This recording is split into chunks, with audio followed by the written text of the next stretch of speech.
নমস্কার নমস্কার নমস্কার নমস্কার নমস্কার আপনাদের সবাইকে সবাইকে সবাইকে নমস্কার জানাচ্ছে আপনাদের সৌমিত্র বসু। সবাইকে অজস্র শুভকামনা জানাচ্ছে, সবাইকে স্বাগত জানাচ্ছে আজকের এই শরণাগত অনুষ্ঠানে এবং সবাইকে শুভ সকাল জানাচ্ছে।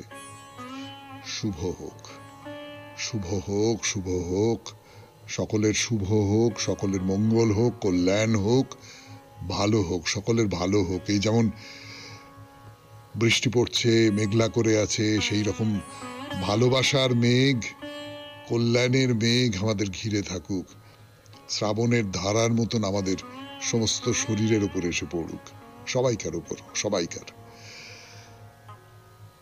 আজকের দিনটা দুটি কারণে খুব বিশেষ দিন। তার মধ্যে একটি তো আপনারা জানেন, আজকে শ্রী শ্রী মনসা দেবী এবং অষ্টনাগ পূজা 1 মাস ধরে শুরু হবে। আর আরেকটি হলো মেঘালয়ের বীর ইউ তিরথ সিং, তার আজকে প্রয়াণের দিন। এই ইউ তিরথ সিং তিনি ব্রিটিশদের বিরুদ্ধে যুদ্ধ করেছিলেন। 1802 সালে ওই মেঘালয়ের মায়রাং বলে একটা জায়গায় তার জন্ম হয়েছিল। 1829 সাল থেকে তিনি প্রায় গেরিলা যুদ্ধের কায়দায়, প্রায় কেন একেবারে গেরিলা যুদ্ধের মতোই চোরাগোপ্তা করে ব্রিটিশদের বিরুদ্ধে নানান রকম আক্রমণ সংগঠিত করছিলেন। 1833 সালে ধরা পড়ে গেলেন এবং ধরা পড়ে গেলেন তারই একজন নিকটজন, একজন প্রধান, তার বিশ্বাসঘাতকতায়। ইংরেজরা তাকে বন্দি করল এবং তারপর আজকের তারিখে 1833 সালে আজকের তারিখে তিনি মারা গেলেন। এইবারে বেনি মাধব শীলের পঞ্জিকা অনুযায়ী আজকের দিনটার কথা বলি। আজকে 32 আষাঢ় 1432, ইংরেজি 17 জুলাই 2025। আজ বৃহস্পতিবার, সপ্তমী। সূর্যোদয়ের সময় ভোর 5:04, সূর্যাস্তের সময় সন্ধে 6:22। নক্ষত্র রেবতী। আজকে জন্মে মীন রাশি, বিপ্রবর্ণ, দেবগণ। রাত্রি 3:26 গতে মেষ রাশি, ক্ষত্রিয় বর্ণ, মতান্তরে বৈশ্য বর্ণ। আমাদের হোয়াটসঅ্যাপে চিঠি পাঠাবার নাম্বার 9831922927। চিঠির গোড়ায় অতি অবশ্যই SG লিখতে হবে। আর আজকে তো চিঠিপত্রেরই দিন। আজকে সেই বৃহস্পতিবার যে বৃহস্পতিবারে শুধু আপনাদের চিঠি পড়া হবে, আর প্রাত্যহিক যে সমস্ত অনুষ্ঠান হয় সেই সমস্ত অনুষ্ঠান বাদ। চিঠির বিষয় ছিল শিব পূজা। প্রচুর চিঠি এসেছে, তার মধ্যে থেকে আজকের জন্য মাত্রই কয়েকটি বেছে নিতে পেরেছি। তারপরে পরে অন্যান্য চিঠিগুলো পরে অন্য অনুষ্ঠানে তো পড়া হবে নিশ্চয়ই। প্রথম চিঠিটি লিখেছেন আকাশ দাস, ডক্টর আকাশ দাস। তার চিঠি দিয়েই শুরু করব আজকের শিব পূজার চিঠির অনুষ্ঠান 92.7 বিগ FM এ শরণাগত অনুষ্ঠানে। ফিরে আসছি গানের পর। ফিরে এলাম গানের পর। শুনছেন 92.7 বিগ FM এ শরণাগত অনুষ্ঠান। আকাশ দাসের চিঠি, বিষয় শিব পূজা। শ্রদ্ধাস্পদেশু, কিছুদিন আগে বন্ধুদের সাথে বেরিয়ে পড়েছিলাম হরিদ্বার, বদ্রীনাথ, কেদারনাথের পথে। হরিদ্বার, বদ্রীনাথ ঘুরে আমরা চললাম কেদারনাথের পথে। আগে গৌরীকুণ্ড থেকে যেতে হতো। হড়পা বান ও ধসের জন্য ব্যাপক ক্ষয়ক্ষতির দরুন বর্তমানে কিছুটা ঘুর পথে যেতে হয়। তবে সে পথ বেশ চড়াই উতরাই। বন্ধুদের সঙ্গে যাওয়ার পথে পেয়ে গেলাম এক দম্পতিকে। তাদের একটা বছর 6 ফুটফুটে ছেলে আমার সঙ্গী হয়ে রইল সারাটা পথ। তার জানার আগ্রহে প্রথমে কিছুটা বিরক্তি বোধ করলেও ওর ছটফটে ভাবটা বেশ ভালো লাগছিল। পাছে পড়ে যায় এই ভেবে ওর হাতটা ধরে আমরা চলছিলাম। মাঝে মাঝে ওর বাবা মা পিছিয়ে পড়ায় কিছুটা থামতে হচ্ছিল। বন্ধুরা চলল এগিয়ে। শেষমেশ সন্ধ্যের আগে কেদারনাথ ধামে পৌঁছলাম। জুন মাসেও বেশ শীত লাগছিল। গায়ে রেনকোটটা টেনেও স্বস্তি বোধ হচ্ছিল না। উঠলাম কালীকমলির আশ্রমে। গরম গরম খিচুড়ি আর আলু বড়া খেতে বেশ ভালো লাগছিল। তবে রাতের বেলায় গায়ে কম্বল দিতে হয়েছিল। ভোরবেলা উঠে স্নান সেরে আমরা পৌঁছলাম মন্দিরে। ভালো লাগলো, নিয়মের কোনো কড়াকড়ি নেই, যে যেমন পারলো পুজো দিল। পুজোর পরেও ছোঁয়াছুঁয়ির ব্যাপারে কোনো ছুতমার্গ নেই। আমি তো কেদারনাথের প্রস্তর মূর্তিটিকে অনেকক্ষণ ধরে ছুঁয়ে থাকলাম। কালো রঙের পাথর, দেখতে কিছুটা উটের পিঠের কুঁজের মতো। পুরোহিত মশাই মন্ত্র পাঠ করে চলেছেন, মাঝে মাঝে থেমে থেমে আমাদের বিল্লপত্র, গঙ্গা জল, দুধ ধরিয়ে দিচ্ছেন। আমরা তার কথা মতো পালন করে চলেছি। পুজোর শেষে আমাদের মাথায় ফুল বিল্লপত্র ঠেকিয়ে হাতে প্রসাদ ধরিয়ে দিলেন। প্রসাদ বলতে আমাদের নকুলদানার মতন, খেতে খুব ভালো লাগলো। মন্দিরের বাইরে এসে দাঁড়াতেই এক মহিলা এসে হাত পাততেই প্রসাদের ঢোঙা সহ হাতে একটা 20 টাকার নোট ধরাতে খুশিতে তার মুখ উজ্জ্বল হয়ে উঠল। ভালো লাগলো কত অল্পতেই এরা সন্তুষ্ট থাকতে পারে। শুরু করলাম বন্ধুদের সাথে মন্দির প্রদক্ষিণ করতে। তখন মন্দিরে বাজছে ঘণ্টার ধ্বনি, পুরোহিতের গলায় উদাত্ত কণ্ঠে মন্ত্রোচ্চারণ, সেই সঙ্গে আশপাশটা ধূপ ধুনোর অপরূপ সুগন্ধে মনটা খুবই শান্ত হয়ে গেল। দেখা হলো ছোট্ট ছেলেটির সাথে, বাবা মায়ের সাথে এসেছে পুজো দিতে। যে ছেলেটি আগের দিন সারাটা রাস্তা বকর বকর করে এসেছে, তাকে দেখলাম কেদারনাথের কেরামতিতে চুপটি করে মায়ের আঁচল ধরে দাঁড়িয়ে আছে। হাত নেড়ে ওকে গুড বাই জানিয়ে জয় বাবা কেদারনাথ বলে আমরা নামতে শুরু করলাম ফেরার পথে। নমস্কার আনতে ডক্টর আকাশ দাস, চাত্রা, শ্রীরামপুর, হুগলি। চমৎকার একটা বাইরে দূরে হয়ে গেল না কেদারনাথ ভ্রমণ। কেদারনাথ ভ্রমণ নিয়ে শরণাগতে এর আগে অনুষ্ঠান করেছি, তারপরে অনেকদিন আর ওদিকে যাওয়া হয়নি, কিন্তু আপনার সুবাদে কেদারনাথ দেখা হয়ে গেল। পরের চিঠিটি লিখেছেন গায়ত্রী বন্দ্যোপাধ্যায়, হালিশহর, উত্তর 24 পরগনা থেকে। পড়ে শোনাবো সেই চিঠি, তার আগে শুনবো গান। 92.7 বিগ FM এ বৃহস্পতিবারের শরণাগত বিষয় শিব পূজা।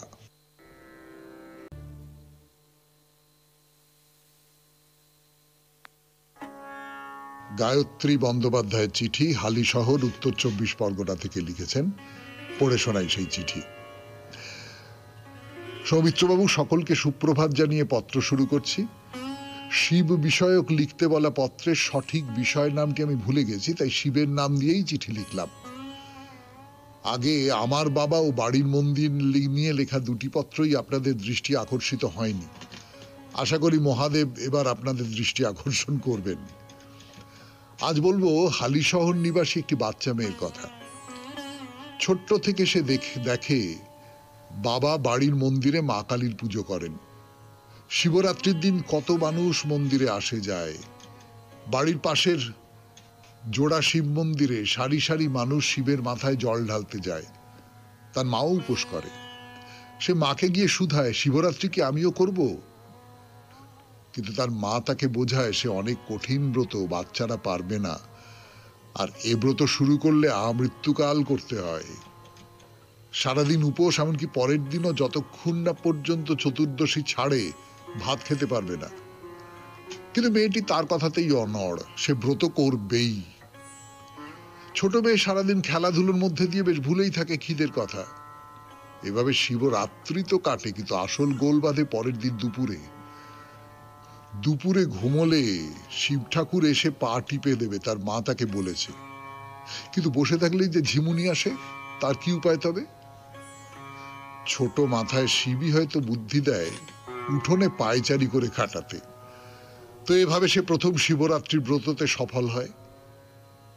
সেই ছোট মেয়েটির আজ সংসার হয়েছে, স্ত্রী থেকে মা ও মা থেকে শাশুড়ি হয়েছে, অনেক শারীরিক অসুস্থতা এসেছে আজ, কিন্তু শিবের ব্রত সে আজও ত্যাগ করেনি। ধন্যবাদ আনতে গায়ত্রী বন্দ্যোপাধ্যায়, হালিশহর, উত্তর 24 পরগনা। সেই মেয়েটিকে আমরা চিনি না, কিন্তু তার নামটা বোধহয় জানি। তার নাম হচ্ছে গায়ত্রী বন্দ্যোপাধ্যায়, তাই তো? খুব ভালো চিঠি, খুব সুন্দর, খুব মিষ্টি চিঠি যাকে বলে আর কি। অনেক ধন্যবাদ আপনাকে এই চিঠির জন্য। এর পরের চিঠিটি যিনি লিখেছেন তিনি নাম দেননি, তো নামটা পড়া গেল না।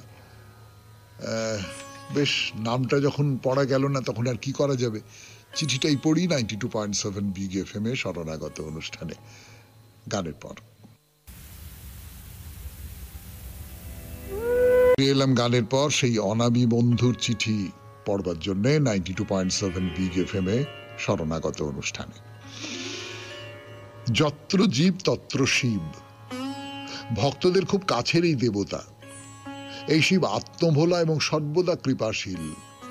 ভক্তদের মনের কামনা পূরণ করেন। শিব সব থেকে বেশি পূজিত হন লিঙ্গ রূপে। তখন খুব ভোরবেলা মায়ের সাথে ছোটবেলায় ট্রাম লাইন পার হয়ে রামকৃষ্ণপুর গঙ্গার ঘাটে স্নান করতে যেতাম। চারদিকের কোলাহল আর তার মাঝে মা গঙ্গা কলকল শব্দে তীর করে বহে যাচ্ছে। সেদিন ছিল এক শিবরাত্রির দিন। আমরা স্নান সেরে এক কমণ্ডলু জল নিয়েছিলাম। পথে শিব মন্দিরে মা আমাদের শিব পুজো করালো। 3 বার নমঃ শিবায় নমঃ বলে শিবের মাথায় জল দেওয়ালো। তখন অত ঘি মধু কিছুই ছিল না, শুধু গাছের ফুল আর বেলপাতা। হাত জোড় করে প্রণাম করলাম। সেই প্রথম শিব পূজার সূচনা। পথে যে দুস্থ মানুষকে মা দেখতো তাদের 1 পয়সা করে দিতে বলতো। আস্তে আস্তে বিবেকানন্দের শিব পূজার গল্প বলতো। বৈশাখ মাসে আমাদের বাড়ির কাছে শিব মন্দিরে পুজো করাতে নিয়ে যেত। বাতাসা ও একটা আকন্দ ফুলের মালা কিনে দিত। এই শিবলিঙ্গটা ছিল হালকা হলুদ রঙের, উপরটা শিলার মতো দেখতে। এই লিঙ্গটা উপর থেকে তুলে তামার পাত্রে রেখে দুধ ঘি মধু দিয়ে স্নান করাতে হয়। পুরোহিত মন্ত্র বলতে থাকে। তারপর যথাস্থানে রেখে আকন্দের ফুল ও বেলপাতা পৈতে দিয়ে পুজো করা হয়। বাতাসা দেওয়া হতো। তখন এত উপকরণ বা ফুলের বাহার ছিল না। পুরোহিত বলতো, আমরা পূজা করতাম। কথিত আছে এই শিবকে যে পুজো করবে তার মনের বাসনা পূরণ হবে। অনেকের হয়েছে। আমাদের গ্রামের শিবরাত্রি শিব পুজো অন্যরকম। বেলা 12টার পর প্রতিষ্ঠিত পুকুরে স্নান করে শিবতলায় শিব মন্দিরে পুজো দেওয়া হতো। চারিদিক থেকে ধূপ ধুনোর গন্ধে হ্যাজাকের আলোয় শিব ঠাকুরকে ভক্তদের দেওয়া আকন্দের ফুল বেলপাতায় মন্দির যেন একটা তীর্থক্ষেত্র হয়ে উঠত। আর মাঝে মাঝে শুনতে পাওয়া যেত, জয় বাবা ভোলানাথের জয়। ওখানে বিরাট মেলা বসতো। নানান রকম পোড়া মাটির খেলনা, লোহার বাসনপত্র, কাগজের সাপ, ভেপু, বেলুন পাওয়া যেত। গজা পান্তুয়া ভাজা হতো। শিব সেজে ছোট ছেলেরা ঘুরতো, পয়সা চাইতো। বিকেলবেলা লাঠি খেলা হতো, আর রাত্রিবেলা হ্যাজাকের আলোয় সারা রাত যাত্রা হতো। সৌমিত্র দাদার দেওয়া শিব পূজা বিষয় লিখতে গিয়ে কত শৈশবের ছবি উঠে এলো। দাদা আমার সশ্রদ্ধ প্রণাম নেবেন। 92.7 বিগ এফএম অনেক দূর প্রসারিত হোক। সকল শ্রোতা বন্ধুদের জন্য রইল আন্তরিক ভালোবাসা। ইতি নাম নেই। এই নামহীন পত্র লেখক বা পত্র লেখিকা, তাকে অনেক ধন্যবাদ। ভারী চমৎকার একটি চিঠি লিখেছেন, বিস্তারিত বিবরণ দিয়েছেন ছোটবেলার শিব পুজোর। পরের চিঠিটি লিখেছেন মালা সাহা বরানগর থেকে। পড়ব মালা দেবীর চিঠি 92.7 বিগ এফএম এর শরণাগত অনুষ্ঠানে। তার আগে একটু গান শুনে নেওয়া যায়, কেমন? মালা সাহা বরানগর থেকে চিঠি লিখেছেন 92.7 বিগ এফএম এর শরণাগত অনুষ্ঠানে। পড়ে শোনাচ্ছি সেই চিঠি। সুপ্রভাত দাদা ভাই। প্রথমে আপনি আমার প্রণাম নেবেন আর বিগ এফএম এর সকল কুশীলবদের এবং শ্রোতা বন্ধুদের আমার শুভেচ্ছা জানাবেন। কত চিঠি যে অপঠিত রয়ে গেছে, অথচ প্রতিটি চিঠি পঠিত হচ্ছে এমন অনেক ভাগ্যবান শ্রোতাও আছেন। এই বিষয়টি দেখে আবার চিঠি লিখতে বসলাম। হয়তো এটিও বাতিলের দলে পড়বে। এইখানে একটি কথা বলে দিই, প্রতিটি চিঠি পঠিত হচ্ছে এটা আপনি জানলেন কেমন করে? আপনি তো কে, কবে কি চিঠি লিখছেন সেটা জানার কথা নয় আপনার, তাই না? না, এটা বাতিলের দলে গেল না, এটা পড়া হচ্ছে। পড়ি। ছোটবেলা থেকেই মা সারা বৈশাখ মাস জুড়ে শিবের মাথায় জল ঢালতে বলতেন। ফুল, বেলপাতা আর গঙ্গা জল, তার সঙ্গে একটা ছড়া। আকন্দ, বিল্লপত্র আর গঙ্গা জল এই পেয়ে তুষ্ট হলেন ভোলা মানুষ। তার সাথে মন্ত্র ওম নমঃ শিবায়। সেই থেকে শুরু আমার শিব পূজা, আজও যা করে চলেছে। তারপর একটু বড় হয়ে শিবরাত্রির উপবাস ও পূজা শুরু করলাম। আরো বড় হয়ে শ্রাবণ মাসের সোমবার পালন। তারকেশ্বরে বাবা তারকনাথের মাথাতেও জল ঢেলে পুজো দিয়েছি। আর গিয়েছি বাবা কেদারনাথ দর্শনে। বাবার মাথায় জল ঢেলে পেয়েছি অপার আনন্দ। তারপর দক্ষিণ ভারতে রামেশ্বরম, গুজরাটে সোমনাথ, বেনারসে বিশ্বনাথকেও দর্শন করেছি। দ্বাদশ জ্যোতির্লিঙ্গ দর্শনের ইচ্ছা ছিল, সে আর এই জীবনে হলো না। আর ঘরের কাছে দক্ষিণেশ্বরে গেলেও দ্বাদশ শিবের মাথায় জল ঢেলেছি। এই হলো আমার মহাদেবের পূজার অভিজ্ঞতা। নমঃ শিবায় শান্তায় সর্বজ্ঞায় শুভাত্মনে জগদানন্দ কন্দায় পরমানন্দ হেতবে। অর্থাৎ শান্ত শুভাত্মা সর্বজ্ঞ শিবের নমস্কার করুন, জগদানন্দ পরমানন্দের হেতুভূত বাগেশ্বরকে নমস্কার করুন। নমস্কারান্তে মালা সাহা, বরানগর। সুন্দর চিঠি, ছোট্ট চিঠি, এবং তার মধ্যে আপনি আপনার নিজের যে আবেগ ভালোবাসা প্রকাশ করেছেন, আপনাকে অনেক ধন্যবাদ। পরের চিঠিটি লিখেছেন সন্তোষ সরকার, মুখ্য নিয়ামক এবং ভারপ্রাপ্ত অধ্যক্ষ, শিলিগুড়ি বিশেষ সংশোধনাগার। সন্তোষবাবু চিঠি পড়ব, তার আগে তো গান শুনতে হবে। 92.7 বিগ FM এ বৃহস্পতিবারের শরণাগত অনুষ্ঠানে চিঠির বিষয় শিবপূজা। শিবপূজা নিয়ে চিঠি লিখেছেন সন্তোষ সরকার। পড়ে শোনাই সেই চিঠি। শ্রদ্ধেয় সৌমিত্রবাবু, প্রণাম নেবেন। সেবার চৈত্র সংক্রান্তিতে গিয়েছিলাম চন্দ্রচূড় মন্দিরে। শোনা যায় কয়েকশো বছর আগে এক কৃষক জমিতে লাঙল দেওয়ার সময় ফলায় শিবলিঙ্গটি উঠে আসে। সেই রাতে তিনি স্বপ্নাদেশ পান এবং মাটির মন্দির করে বাবা চন্দ্রচূড়কে প্রতিষ্ঠা করেন। সেই সময় কাশিমবাজারের রাজা মনীন্দ্রচন্দ্র নন্দীর নায়েবের অসুস্থ স্ত্রী চন্দ্রচূড় মন্দিরে পুজো দিয়ে মানত করেন, সুস্থ হয়ে সেখানেই মন্দির এবং টিনের আটচালা তৈরি করান। নীল পুজোয় বাবা চন্দ্রচূড়ের মাথায় জল ঢালতে হাজার হাজার মানুষ রাত থেকেই মন্দির চত্বরে যত্রতত্র হতে দিয়েছে। গাজনের বিশাল মেলা। চৈত্রের গরমে ভিড় ঠেলে মন্দিরে যায়নি, দূর থেকেই বাবাকে স্মরণ করি।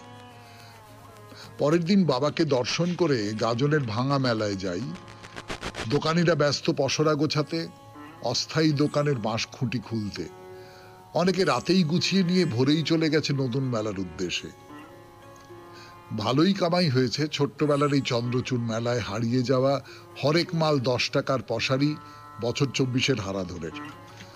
চন্দ্রচূড়ের সহায় বাঁশের সামগ্রী বিক্রেতা নিমাই দাস ও তার স্ত্রী কল্যাণীর আশ্রয়।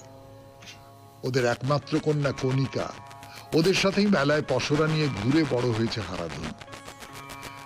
বছর 5 আগে নিমাইবাবু ইচ্ছা প্রকাশ করেন কণিকার সাথে হারাধনের বিয়ে দেওয়ার। ওরা রাজি থাকলেও কণিকা জানিয়েছিল হারাধন নিজের পায়ে দাঁড়াবে, তারপর বিয়ে। নিমাইবাবু হারাধনকে হরেক মাল 10 টাকার দোকান করে দেন। হারাধন দোকানের আয়ের টাকা কল্যাণী দেবীকেই দিত। ওরা ঠিক করেছিল পরের প্রজন্মকে মেলায় ঘুরে নিরক্ষর জীবন কাটাতে দেবে না।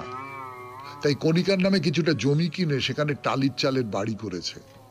আজ হারাধন স্বাবলম্বী, সৎ এবং পরিশ্রমী।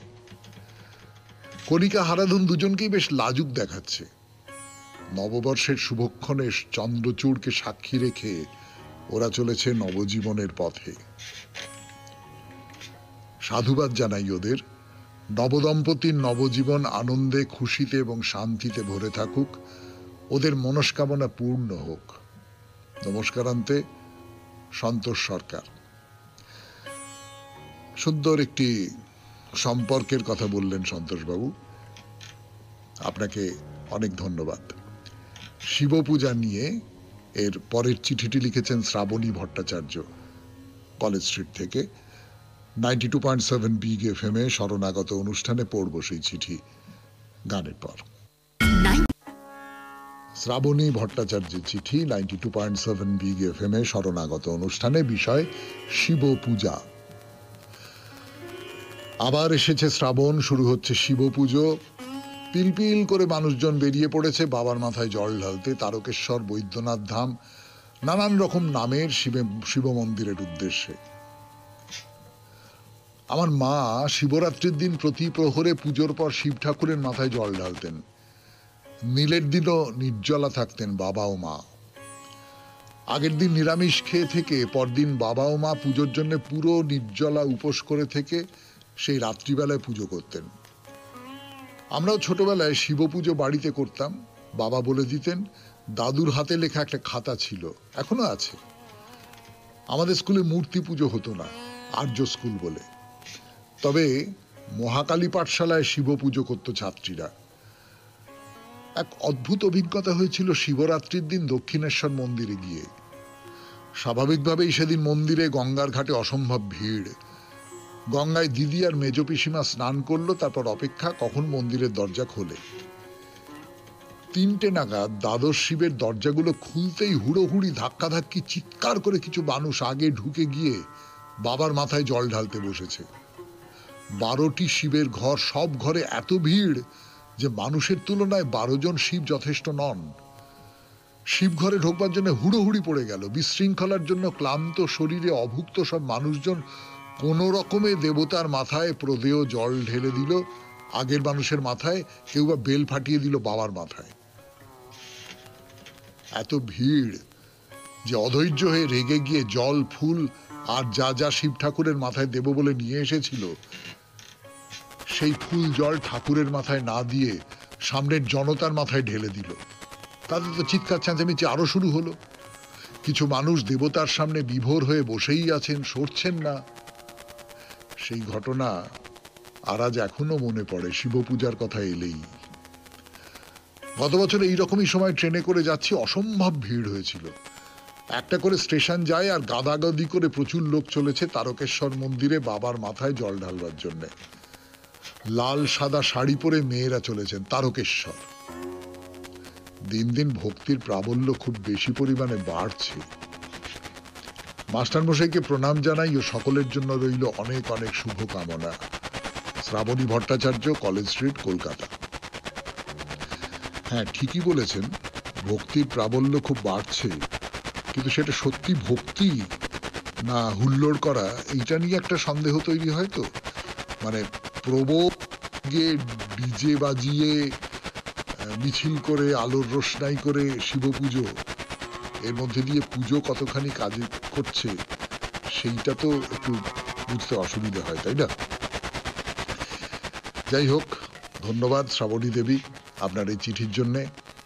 এর পরের যে চিঠি সেটি লিখেছেন বালাজি গার্ডেন থেকে তৃপ্তিকণা বোস।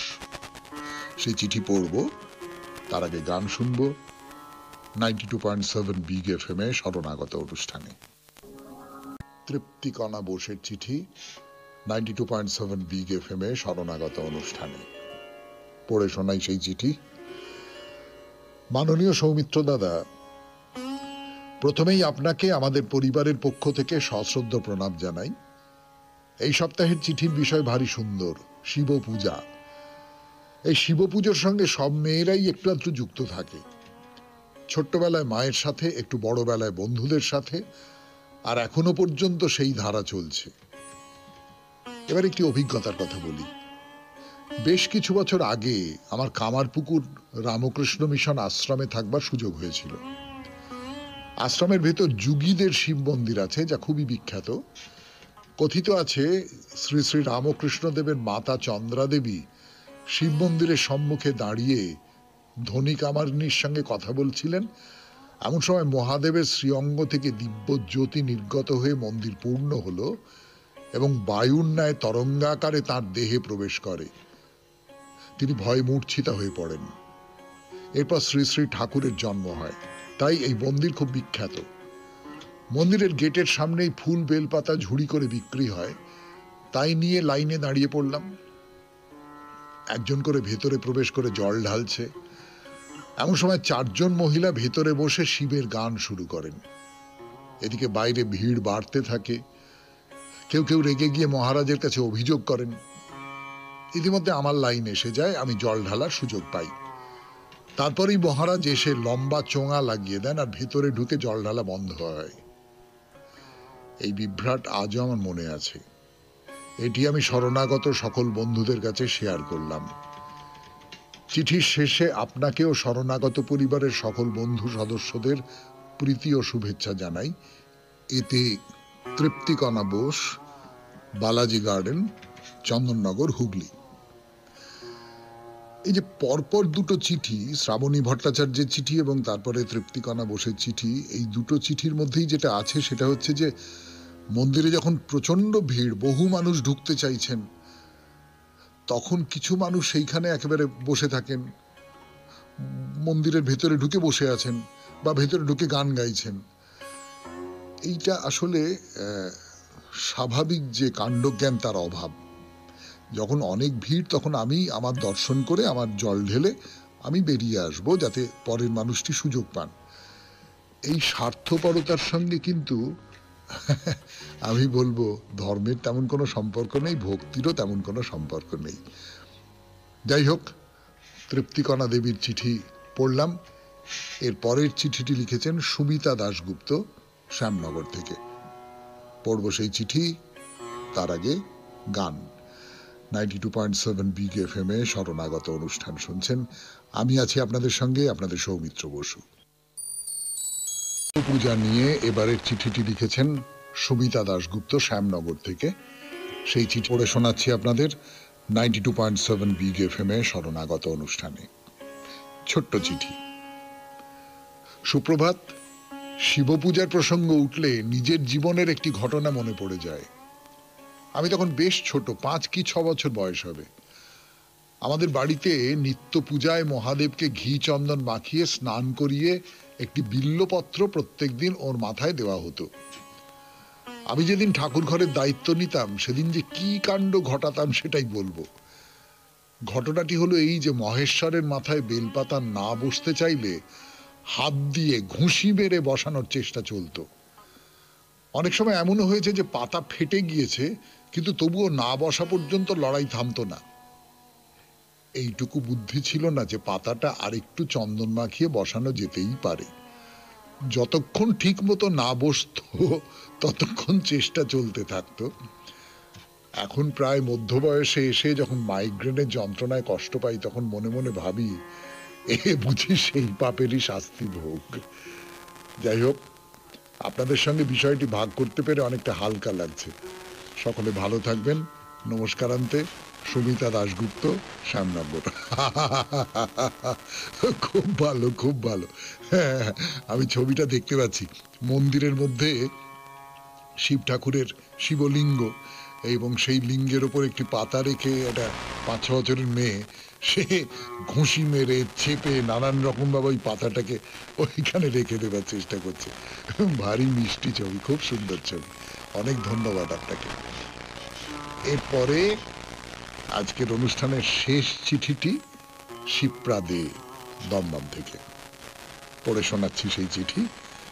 একটু গান শুনে নি, তারপর 92.7 বিগ এফএম এ শরণাগত অনুষ্ঠান শেষ হবার পথে গানের পর শেষ চিঠি। জানিয়ে আজকের বিষয়ে স্মৃতির অতলে তলিয়ে যাওয়া একটি দুটি কথা একসাথে সাজিয়ে বলার চেষ্টা করছি। ছোটবেলায় কবে থেকে শিব পূজা করা শুরু হয়েছিল তা সঠিকভাবে মনে পড়ে না। আমাদের দর্জিপাড়ায় একটি জোড়া শিব মন্দির আছে, যেটা এখনো বর্তমান। আমি তখন খুব ছোট। শিবরাত্রির দিন ঠাকুমার হাত ধরে মন্দিরে গিয়ে ওর কোলে চড়ে শিব ঠাকুরের মাথায় জল ঢালতাম। কি পুজো যে দিতাম তা জানি না, সেটা জানার কথাও নয়। তবে এটা এখনো মনে আছে, বাড়িতে ফিরে ঠাকুমার হাতে সাবু মাখা ও দানাদার খাওয়ার লোভটা সম্বরণ করতে পারাটা অসম্ভব ছিল। তার স্বাদ এখনো মুখে লেগে আছে। এরপর ধীরে ধীরে বড় হতে হতে নিজে পুজো করা, ব্রত পালন করা, এসব মায়ের কাছে শিখলাম। সময়ের সাথে চলতে চলতে কবে যে প্রিয় মানুষজনদের হারিয়ে ফেললাম তা নিজেও জানি না। শুধু মনের কোণে লুকিয়ে থাকা ক্ষতগুলো মাঝে মাঝে যন্ত্রণা দেয়। আমার মায়ের নিজস্ব একটি ছোট শিবলিঙ্গ ছিল। মা যেখানে যেতেন সবসময় সঙ্গে নিয়ে যেতেন। মাকে নিত্য শিব পুজো না করে জলপান করতে কখনো দেখিনি। পুজো করার বিধি ও নিষ্ঠার সাথে ব্রত পালন করা সবটাই মায়ের কাছে শেখা। 2011-তে মা আমাদের ছেড়ে অমৃতলোকে পাড়ি দেন। মায়ের পারলৌকিক কাজ সম্পন্ন করে আমি যখন পানিপথে রওনা দিই, তখন মায়ের শিবলিঙ্গকে সঙ্গে করে নিয়ে আসি। সেই থেকে আমার কাছেই আছেন মায়ের সবচেয়ে প্রিয় ভোলে বাবা। আমার স্বামী ও আমি মায়ের মতোই প্রত্যেকদিন সকালে স্নান সেরে শিবের মাথায় জল দিয়ে তবে অন্য কাজ শুরু করি। আমরা দুজনেই মনে প্রাণে বিশ্বাস করি মা যেখানেই থাকুন না কেন, মা নিশ্চয়ই খুব খুশি হন মায়ের প্রিয় শিব ঠাকুরের নিত্য সেবা দেখে। প্রণাম নিও মা, শিবপ্রাদে, দমদম। এই চিঠি কোথাও একটা দেবতা এবং মা এই দুজনকে একাকার করে দেয় না? তাই তো হওয়ার কথা। মায়ের মধ্যে তো আমরা দেবতাকে দেখতেই পারি, আমার প্রিয়জনের মধ্যে তো আমরা দেবতাকে দেখতেই পারি। তাহলে শেষ হলো আজকের শরণাগত, বৃহস্পতিবারের শরণাগত শিব পূজা নিয়ে আপনাদের নানান রকম অভিজ্ঞতার কথা আপনারা লিখেছেন। আরো অনেক চিঠি অপেক্ষা করে আছে। আপনাদের সবাইকে অজস্র ধন্যবাদ জানিয়ে শেষ করছি। আমাদের হোয়াটসঅ্যাপে চিঠি পাঠাবার নাম্বার 9831922927। চিঠির গোড়ায় অতি অবশ্যই SG লিখতে হবে। খুব ভালো থাকবেন, আনন্দে থাকবেন। নমস্কার। নমস্কার নমস্কার নমস্কার নমস্কার আপনাদের সবাইকে সবাইকে সবাইকে নমস্কার জানাচ্ছে আপনাদের সৌমিত্র বসু। সবাইকে অজস্র শুভকামনা জানাচ্ছে, সবাইকে স্বাগত জানাচ্ছে আজকের এই শরণাগত অনুষ্ঠানে এবং সবাইকে শুভ সকাল জানাচ্ছে। শুভ হোক, শুভ হোক, শুভ হোক, সকলের শুভ হোক, সকলের মঙ্গল হোক, কল্যাণ হোক, ভালো হোক, সকলের ভালো হোক। এই যেমন বৃষ্টি পড়ছে, মেঘলা করে আছে, সেই রকম ভালোবাসার মেঘ, কল্যাণের মেঘ আমাদের ঘিরে থাকুক। শ্রাবণের ধারার মতন আমাদের সমস্ত শরীরের উপর এসে পড়ুক, সবাইকার উপর, সবাইকার। আজকের দিনটা দুটি কারণে খুব বিশেষ দিন। তার মধ্যে একটি তো আপনারা জানেন, আজকে শ্রী শ্রী মনসা দেবী এবং অষ্টনাগ পূজা 1 মাস ধরে শুরু হবে। আর আরেকটি হলো মেঘালয়ের বীর ইউ তীরথ সিং, তার আজকে প্রয়াণের দিন। এই ইউ তীরথ সিং তিনি ব্রিটিশদের বিরুদ্ধে যুদ্ধ করেছিলেন। 1802 সালে ওই মেঘালয়ের মায়রাং বলে একটা জায়গায় তার জন্ম হয়েছিল। 1829 সাল থেকে তিনি প্রায় গেরিলা যুদ্ধের কায়দায়, প্রায় কেন একেবারে গেরিলা যুদ্ধের মতোই